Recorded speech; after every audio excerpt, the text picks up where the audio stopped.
धीरेन्द्र शास्त्री को अगर नीतीश सरकार ने यूएपीए का मुकदमा नहीं दर्ज किया तो बहुत बड़ी गलती कर रहे हैं। पॉलिसी बदल के उन्होंने अब ये हिंदू राष्ट्र की बात सिर्फ और सिर्फ आरएसएस का एजेंडा है, आरएसएस की प्लानिंग है।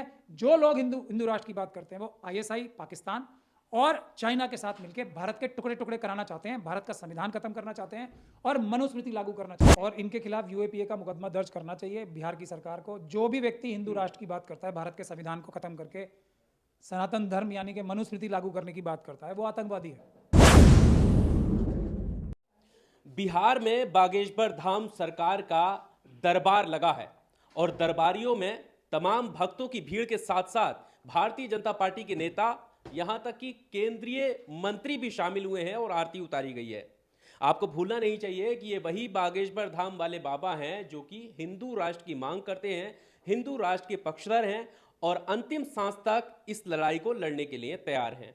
इन तमाम बातों पर बात करने के लिए हमारे साथ सुप्रीम कोर्ट के सीनियर एडवोकेट महमूद पिराचा साहब हैं। इनसे हम बात करते हैं। सर, किस तरह से देखते हैं एक बाबा जो हिंदू राष्ट्र की मांग करते हैं और सारी मीडिया पूरा जो है उनको दिखाने में लगा हुआ है, और अभी जब वो बिहार पहुंचे हैं तो उनकी आरती उतारने के लिए सत्ताधीश पार्टी के नेता और मंत्री भी मौजूद हैं। किस तरह देखते हैं? आतंकवादी हैं वो, और इनके खिलाफ यूएपीए का मुकदमा दर्ज करना चाहिए बिहार की सरकार को। जो भी व्यक्ति हिंदू राष्ट्र की बात करता है, भारत के संविधान को खत्म करके सनातन धर्म यानी कि मनुस्मृति लागू करने की बात करता है, वो आतंकवादी है। चाहे आज नहीं तो कल। हम लोगों ने एक जो सुरेश चौहान के, उसके खिलाफ ऑलरेडी ऐसा मुकदमा दर्ज करा रखा है यहाँ। तो जो सरकार ऐसा नहीं करती वो भारत के संविधान के हिसाब से नहीं चल रही है, भारत के कानून के हिसाब से नहीं चल रही है। मुझे ये पूरी तरीके से नजर आ रहा है साफ तौर पे कि जिस तरीके से योगी आदित्यनाथ जी को प्रोजेक्ट किया गया, आज मोदी जी को काउंटर करने के लिए आरएसएस जो है वो योगी आदित्यनाथ जी को आगे कर रही है। उसी तरीके से कल को चेक एंड बैलेंस की स्थिति में योगी आदित्यनाथ को टैकल करने के लिए ये बागेश्वर धाम के जो स्वामी जी जो हैं, जिनको पैदा किया जा रहा है या पेश किया जा रहा है, आरएसएस का पूरा संगठन मिलकर कर रहा है, जिनके बारे में पूरा आरएसएस की जो क्रिमिनल मीडिया और दूसरी जो आतंकवादी संगठन के जितने उनके लोग हैं, बजरंग दल हो, विश्व हिंदू परिषद हो, जितनी उनकी पूरी ताकत है वो पूरी झोंक रखी है इनको मध्य प्रदेश में चीफ मिनिस्टर बनाने के लिए। ये मेरी बात ध्यान से सुन लीजिए। मध्य प्रदेश में चीफ मिनिस्टर, ये आप नई बात कह रहे हैं? मैं बता रहा हूँ ना, मैं आपको तो पॉलिटिक्स से दूर दूर तक उनका कोई नाता नहीं है, वो सनातन को आगे लाने की बात करते हैं। यही तो योगी आदित्यनाथ जी करते थे पहले बात, यही तो बात पहले ये साध्वी प्रज्ञा सिंह ठाकुर करती थी। और किसकी बात पे भरोसा कर रहे हैं? संघ वालों की। वो जो भी बोलेंगे वो उसका उल्टा करते हैं। वो कोई पहली बार ऐसा काम कर रहे हैं, वो आज नहीं, आज़ादी से पहले जिन्ना के साथ मिलकर आरएसएस ने ही तो देश के 2 टुकड़े कराए। तो और वो बनते अपने आप को देशभक्त हैं। तिरंगा से नफरत करते थे ना, तिरंगे झंडे से, भारत के संविधान से नफरत करते थे ना वो। अब लेकिन आज हालात ऐसे बन गए कि वो एक तरफ भारत के संविधान की भी बात करने लगे, तिरंगा फहराने लगे, लेकिन पॉलिसी बदल के उन्होंने अब ये हिंदू राष्ट्र की बात सिर्फ और सिर्फ आरएसएस का एजेंडा है, आरएसएस की प्लानिंग है। जो लोग हिंदू राष्ट्र की बात करते हैं वो आईएसआई, पाकिस्तान और चाइना के साथ मिलकर भारत के टुकड़े टुकड़े कराना चाहते हैं, भारत का संविधान खत्म करना चाहते हैं और मनुस्मृति लागू करना चाहते हैं। इसके लिए उन्हें भारत के टुकड़े ही क्यों ना करने पड़े, और ये काम कोई आज पहली बार नहीं कर रहे हैं वो। अगर आपको याद होगा 1950 में, लोगों को मैं चाहता हूं कि वो हिस्ट्री पढ़ें और आरएसएस का असली चेहरा देखें। उन्होंने नॉर्थ वर्सेस साउथ की लड़ाई 1950 से ही शुरू करा दी थी आरएसएस के लोगों ने। जनरल करियप्पा थे जिनको आर्मी का चीफ बनाया जा रहा था, वो कहां से आते थे? कर्नाटक से। आज जिस कर्नाटक में हिंदू राष्ट्र की बात आरएसएस कर रही है ना, कर्नाटक के लोगों के खिलाफ वो 1950 में थी। नॉर्थ की और साउथ की लड़ाई कराने की कोशिश उन्होंने 1950 में की थी कि नॉर्थ इंडियन आर्मी चीफ बनना चाहिए, साउथ इंडियन यानी कि कर्नाटक का नहीं बनना चाहिए, जनरल करियप्पा। तो ये साउथ को नॉर्थ से लड़वाने का काम। और मनीष कश्यप ने क्या किया आज? मनीष कश्यप भी उसी आरएसएस का एजेंट है, उसी आरएसएस का एक कार्यकर्ता है। उसने बिहार के लोगों को तमिलनाडु के लोगों से लड़ाने की कोशिश की, बिहार राज्य को तमिलनाडु से लड़ाई कराने की कोशिश की। तो फॉर्मूला वही है।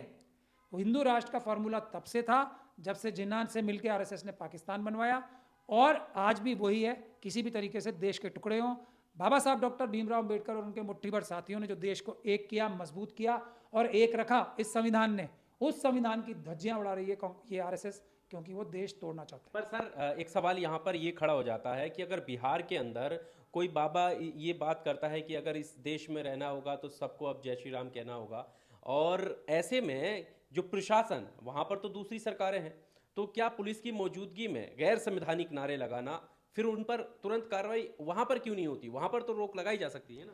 मैं कह रहा हूं ना, जो नीतीश कुमार जी की पार्टी में आरएसएस के, और एक तो आज आरएसएस का एक बहुत बड़ा एजेंट उनके एकदम एडवाइजर बना हुआ था ना, प्रशांत किशोर, आज उन्हीं की सरकार के खिलाफ घूम घूम के प्रचार करता फिर रहा है। प्रशांत किशोर का भी इस पर बयान आया है। मैं कह तो रहा हूँ, मैं प्रशांत किशोर का क्या बयान आया है मैं वो नहीं जानता, लेकिन वो आरएसएस का एजेंट था।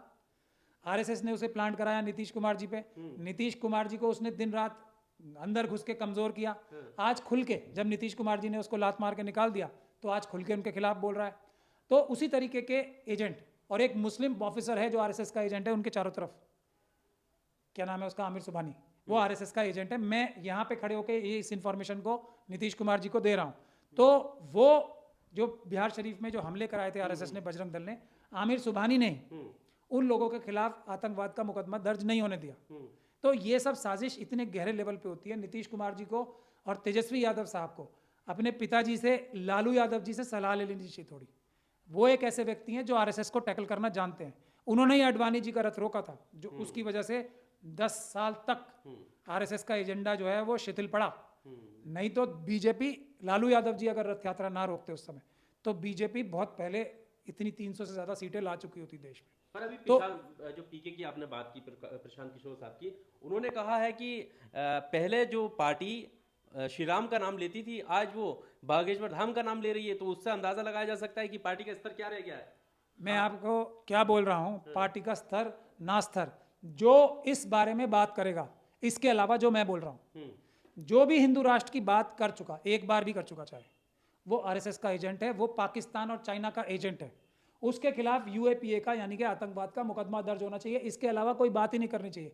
वो खुलेआम बोल रहे हैं ना कि हम भारत का संविधान खत्म करके मनुस्मृति लागू कराएंगे, मतलब एससी एसटी और ओबीसी को हम दोबारा छुआछूत की भावना रखेंगे उनके लिए, और ओबीसी को ये बोलेंगे तुम शूद्र हो। ये खुलेआम बोल रहे हैं ना वो, तो वो आतंकवादी है। उसके अलावा उसके बारे में कोई और दूसरी बात नहीं करनी चाहिए। इसके खिलाफ आतंकवाद का मुकदमा कब दर्ज होगा और इसको जेल कब भिजवाया जाएगा। और इसके बड़े भाई को, आज शिवराज सिंह जी जो काम कर रहे हैं, इनके जो भाई थे, उन्होंने एक शेड्यूल कास्ट के व्यक्ति के घर पे जाके शादी में गोलियां चलाई थी, उसके खिलाफ एससी एसटी का मुकदमा दर्ज नहीं किया शिवराज सिंह जी की सरकार ने। लेकिन शिवराज सिंह जी को भी ये नहीं पता कि वो भी ओबीसी हैं। और इस व्यक्ति को मध्य प्रदेश का सीएम प्रोजेक्ट कर रही है आरएसएस।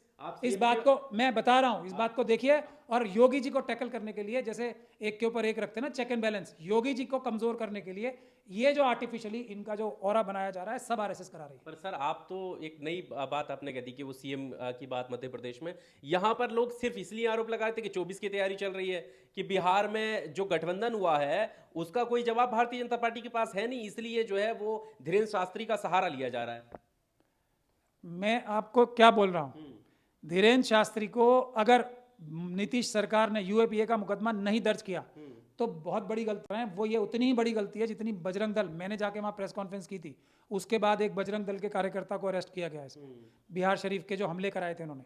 लेकिन अभी भी जो बजरंग दल का वहाँ का बिहार का चीफ है, वो खुलेआम घूम रहा है, और मेरे पास उसके सबूत मौजूद हैं कि वो दंगों में शामिल था वहाँ पे। तो मैं आपको क्या बता रहा हूँ, किसी तरीके से नीतीश कुमार जी को इनके खिलाफ यूएपी, कोई एक्शन दूसरा नहीं, ये हिंदू राष्ट्र की बात कर रहा है, इसके खिलाफ जो यूएपीए का मुकदमा दर्ज होना चाहिए, देशद्रोह का मुकदमा दर्ज होना चाहिए, और अरेस्ट करके जेल में डालना चाहिए, खत्म बात। और जो उनके इतने करोड़ों वो हजारों लोग जो भक्त आ रहे हैं, उनकी संख्या टेलीविजन पर गिनतियों में बताई जा रही है और लगातार दिखाया जा रहा है, वो भक्त कौन है? जो आप कह रहे थे ना कि एससी कहाँ जाएंगे, एसटी कहाँ जाएंगे, ओबीसी कहाँ जाएंगे, जो सुनने वाले हैं, जो कहीं ना कहीं ये मानते हैं कि हाँ हिंदू राष्ट्र का समर्थन वो कर रहे हैं, वो कहाँ है? वो वहाँ जाएंगे जहाँ बहुत से दूसरे जो इनसे भी बड़े जो हिंदू राष्ट्र के समर्थक थे ना, एक गुजरात के थे, क्या नाम है, जिनके मोदी जी भी भक्त थे, मोदी जी से नहीं, वो जो एक बाबा है ना बड़े, अच्छा, जो जेल में बहुत दिनों से, उनका बेटा भी जेल में, वो भी जेल में है, वो भी तो हिंदू राष्ट्र वाले थे ना,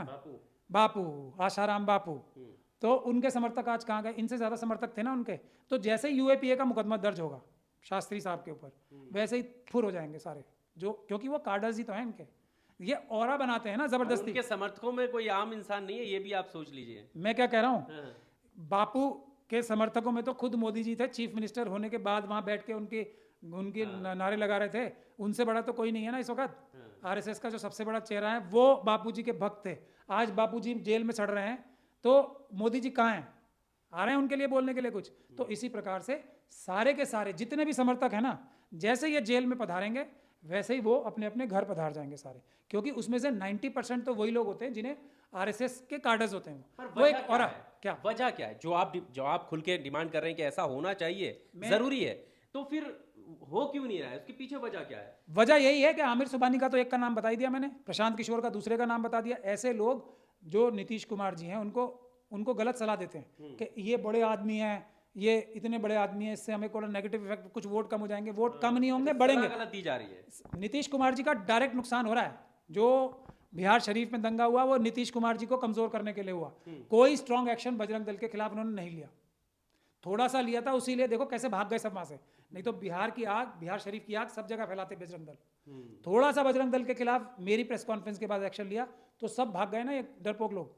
उसी तरीके से मैं आपको बता रहा हूं, अगर ये शास्त्री जी के खिलाफ यदि यूएपीए का मुकदमा हिंदू राष्ट्र की मांग करने का, हिंदू राष्ट्र बनाने के लिए वो दृढ़ संकल्प लेने का, इसी बात पे बन जाता है ना, मुकदमा दर्ज करें, फिर देखिए एक भी सपोर्टर अगर नजर आ जाए मुझे तो। एक और भी मैं आपको बता रहा हूँ ना, अभी पंजाब का एग्जांपल, कितने बड़े बड़े सपोर्टर थे ना। एक पंजाब का एक है ना जो भारत के संविधान के खिलाफ जाके एक अलग राष्ट्र की मांग करते थे डायरेक्टली, वो तो बड़े सॉफ्टली कर रहे थे ना, बहुत होशियारी के साथ कर रहे थे। उनके जो लाखों समर्थक थे कहाँ गए आज? यही बागेश्वर शास्त्री जी के साथ होगा। भारत के संविधान के सामने जो खड़ा होगा उसकी जगह एक ही है, जेल। चाहे वो पंजाब से हो, चाहे वो मध्य प्रदेश से हो, चाहे वो गुजरात से हो, चाहे वो कहीं से भी हो, चाहे वो असम से हो, चाहे वो मणिपुर से हो। मणिपुर में भी ये आरएसएस की सरकार जो है, ये आरएसएस के लोग जो हैं, मणिपुर को कमजोर करने के लिए, वहां की ट्राइबल कम्युनिटी को वहां पे भी धर्म के नाम पे बांटने के लिए, ये साजिश मणिपुर की भी सिर्फ और सिर्फ आरएसएस और बीजेपी के लोगों की थी। उनके खिलाफ भी आज नहीं तो कल देशद्रोह का मुकदमा मणिपुर के लिए भी हम लोग करवाएंगे, क्योंकि आरएसएस के लोगों ने जाके वहां पे मणिपुर में भी ये हमला कराया है, मणिपुर का भी माहौल बिगाड़ा है चाइना और पाकिस्तान के कहने। Subscribe now and press the bell icon. Never miss an update.